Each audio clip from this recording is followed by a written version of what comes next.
সর্বপ্রথম আলোচনা করা যাক কালকের স্ম্যাকডাউনটি নিয়ে। যেহেতু কালকের স্ম্যাকডাউনটি এবার নাইট অফ চ্যাম্পিয়ন প্রিভিউ সেই স্ম্যাকডাউন হতে যাচ্ছে, যার কারণে কালকে স্ম্যাকডাউনটি হয়তো টেপ শো হবে, আর নয়তো এই স্ম্যাকডাউনটি সৌদি আরবিয়াতে অনুষ্ঠিত হবে। আর কালকে স্ম্যাকডাউনের জন্য ডাব্লিউডাব্লিউ অনেক কিছু কনফার্ম করে দিয়েছে। তো কী কী কনফার্ম করেছে তা আগে জেনে নেওয়া যাক। তো ডাব্লিউডাব্লিউ কালকে স্ম্যাকডাউনের জন্য কনফার্ম করেছে নায়া জ্যাক এবং টিফানি ট্রেডার্সের মধ্যে স্ম্যাকডাউন ওমেন চ্যাম্পিয়নশিপের জন্য একটি ম্যাচ। আর এই ম্যাচটি হতে যাচ্ছে লাস্ট ওমেন স্ট্যান্ডিং ম্যাচ। এরপর নায়া জ্যাক এবং টিফানি ট্রেডার্সের মধ্যে আর কোনো ম্যাচ দেখা যাবে না যতদিন টিফানি ট্রেডার্স নিয়ে চ্যাম্পিয়ন থাকবে।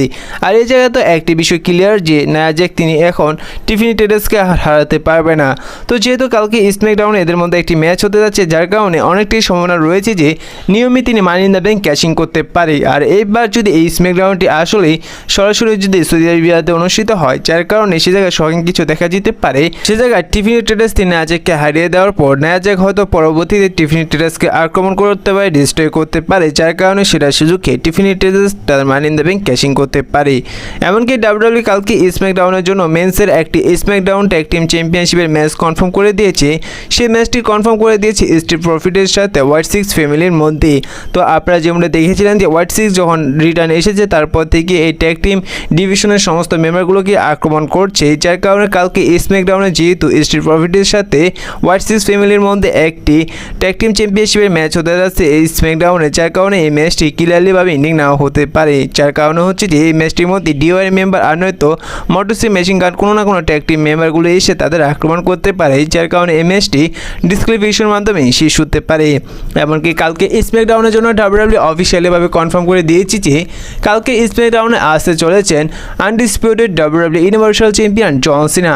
তো যেহেতু এবার জন সিনা এবং সিএম পাঙ্কের ম্যাচটি নাইট অফ চ্যাম্পিয়ন প্রিভিউতে হতে যাচ্ছে, যার কারণে এই ম্যাচটির মধ্যে হাইপ করার জন্য কালকে স্ম্যাকডাউনে জন সিনার একটি সেগমেন্ট দেখা যেতে পারে, প্রোমো কার্ডও দেখা যেতে পারে। এমনকি কালকে স্ম্যাকডাউনে সিএম পাঙ্কও দেখা যাবে, কারণ সিএম পাঙ্কে একটি সেগমেন্ট দেখা গিয়েছে। সেই জায়গায় জানা যাচ্ছে টেপ শো যদি হয়, সিএম পাঙ্কের একটি সেগমেন্ট দেখা যেতে পারে, ম্যাচ দেখা যেতে পারে, প্রোমো কার্ডও দেখা যেতে পারে। পরবর্তীতে ওমেন্সের ইউএস টাইটেলের একটি ম্যাচ দেখা যাবে। সেই ম্যাচটি দেখা যাবে জেলিনা ভেগার সাথে জুলিয়ার মধ্যে।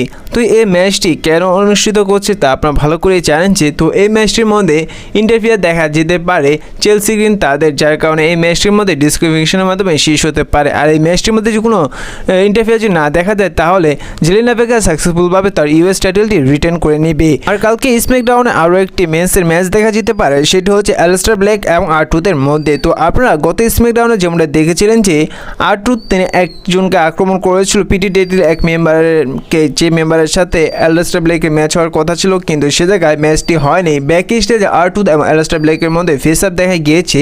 তো অনুমান করা যায় যে এবার স্ম্যাকডাউনে অ্যালিস্টার ব্ল্যাক এবং R-Truth মধ্যে একটি সিঙ্গেল ম্যাচ দেখা যাবে। আর যেহেতু এবার নাইট অফ চ্যাম্পিয়ন প্রিভিউতে কোডি রোডস এবং র্যান্ডি অর্টন একে অপরকে ফেস করবে, একে অপরকে ডিস্ট্রয় করবে কিং হওয়ার জন্য, যার কারণে এদের ম্যাচটি হাইপ করার জন্য ছোট একটি প্রোমো কার্ড দেখা যেতে পারে এদের স্ম্যাকডাউনে। আর এদের মধ্যে কোনো ফাইট দেখা যাবে না, কারণ দুজনেই হচ্ছে বেবি ফেস, যার কারণে এদের মধ্যে ছোট একটা প্রোমো কার্ড দেখা যেতে পারে। এখন দেখার বিষয় নাইট অফ চ্যাম্পিয়ন প্রিভিউতে আসলে কে কিং হয়। কি রিপোর্ট অনুযায়ী তো কোডি রোডসে জানা যাচ্ছে তিনি কিং হবে। এবার আলোচনা করা যাক রোমান রেন্সকে নিয়ে। তো অবশেষে রোমান রেন্স তিনি রিটার্ন আসতে চলেছেন। এমনকি রিটার্ন আসার পর রোমান রেন্সকে সর্বোচ্চ 2টি ম্যাচে রেসেল করতে দেখা যেতে পারে। তো রেসেল বোর্ড থেকে জানা যাচ্ছে যে এবার খুব শীঘ্রই রোমান রেন্সকে রিটার্ন আসতে দেখা যাবে সামারস্ল্যাম প্রিভিউর আগেই। রোমান রেন্সকে সামারস্ল্যাম প্রিভিউতে একটি ম্যাচ রেসেল করতে দেখা যেতে পারে এবং পরবর্তী ম্যাচ রেসেল করতে দেখা যেতে পারে সার্ভাইভার সিরিজ প্রিভিউর অরিগেম ম্যাচটির মধ্যে। রোমান রেন্স যদি রিটার্ন আসে, তাকে হয়তো দেখা যেতে পারে সামারস্ল্যাম প্রিভিউতে নাইট 1-এ রোমান রেন্স এবং সেথ রোলিন্সের ম্যাচ দেখা যেতে পারে, এবং সামারস্ল্যাম প্রিভিউ নাইট 2-এ জন সিনা কোডি রোডসের ম্যাচ দেখা যেতে পারে। আর আপনারা যেমনটা জানেন যে এবার সামারস্ল্যাম প্রিভিউটি 2 নাইটে অনুষ্ঠিত হবে, অর্থাৎ 2 রাতে অনুষ্ঠিত হবে, নাইট 1 এবং নাইট 2, যার কারণে এই সামারস্ল্যাম প্রিভিউটি হাইপ করার জন্য এমন সব ম্যাচ অনুষ্ঠিত করতে পারে এবার ডাব্লিউডাব্লিউ। তো এই বিষয়ে আপনাদের কি মনে অবশ্যই কমেন্ট করে জানিয়ে দিবেন। আর আরও একটি বিষয় যে রোমান রেন্স যদি রিটার্ন আসে, তাকে এবার 2টি ম্যাচের বেশি রেসেল করতে দেখা যাবে না, এমনকি তাকে আর লম্বা সময়ের পর দেখা যাবে ডাব্লিউডাব্লিউতে। এখন কি তাকে আর দেখা যাবে না, তাকে দেখা যাবে একবার 2026-এ। তার কারণ হচ্ছে যে রোমান রেঞ্জ নিয়ে বর্তমানে অনেক মুভিরই কাজ করছে, যার কারণে তাকে বর্তমানে এখন অতটা ডাব্লিউডাব্লিউতে দেখা যাবে না, আগে যতটা দেখা যেত, যার কারণে এবার রোমান রেঞ্জকে দেখা যাবে না। কারণ রোমান রেঞ্জ তিনি বর্তমানে স্ট্রিট ফাইট মুভির একটি অলরেডি কাজ শুরু হয়ে গেছে, সেই মুভিতে কাজ করছে, যার কারণে রোমান রেঞ্জকে এখন লম্বা সময় ডাব্লিউডাব্লিউতে দেখা যাবে না। এবার আলোচনা করা যাক ডাব্লিউডাব্লিউ হেডকোয়ার্টার নিয়ে। তো বর্তমানে ডাব্লিউডাব্লিউ যে হেডকোয়ার্টার রয়েছে এটি ভিন্স ম্যাকম্যান তৈরি করেছিল। আর বর্তমানে আপনারা যেমনটা জানেন যে ডাব্লিউডাব্লিউ টিকোর সাথে যুক্ত হওয়ার পর টিকো ডাব্লিউডাব্লিউ ভিন্স ম্যাকম্যান যা যা রেখেছিল ডাব্লিউডাব্লিউতে সমস্ত কিছু মুছে ফেলতে চাইছে, যেহেতু এবার ডাব্লিউডাব্লিউ যে হেডকোয়ার্টারটি রয়েছে সেটি ভিন্স ম্যাকম্যান তৈরি করেছিল, যার কারণে এবার টিকেও এই ভিন্স ম্যাকম্যানের এই হেডকোয়ার্টারটি তারা পরিবর্তন করে লাস ভেগাসে নিয়ে যাবে এই ডাব্লিউডাব্লিউ হেডকোয়ার্টারটি। তো এই বিষয়ে আপনাদের কী মনে হয়, এটা কি আসলে টিকেও করার বা ডাব্লিউডাব্লিউ করা এবিটি করা ঠিক হবে নাকি হবে না, অবশ্যই কমেন্ট করে জানিয়ে দিবেন। এবার আলোচনা করা যাক সিএম পাঙ্ককে নিয়ে।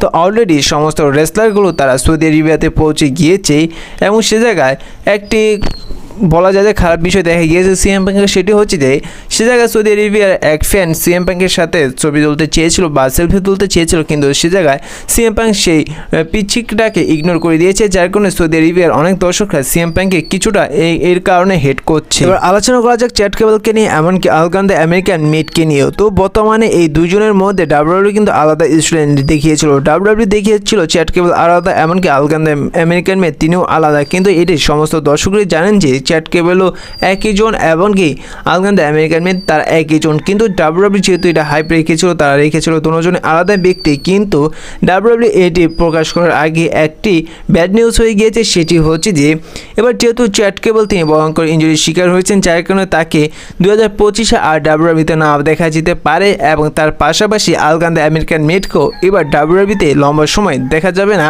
যতদিন চ্যাট কেবলও আসবে না ততদিন আলগান দ্য আমেরিকান মেডও আসবে না, যার কারণে ডাব্লিউডাব্লিউ এই স্টোরিলাইনটি এখন স্টপ করতে হবে। আর এই স্টোরিলাইনটি থেকে বোঝা যাবে না যে আর তার আগে অনেকেই জেনে গিয়েছে এবার চ্যাট কেবলকে, এমনকি আলগান দ্য আমেরিকান মেডকেই। তো এই ভিডিওটা এই পর্যন্তই ছিল, দেখা হচ্ছে পরবর্তী ভিডিওতে নতুন কোনো আপডেট নিয়ে। ভিডিওটি ভালো লাগলে অবশ্যই লাইক করে দেবেন, ছোটো রেসিং চ্যানেল নতুন হয়ে থাকলে চ্যানেলটি সাবস্ক্রাইব করে দিবেন।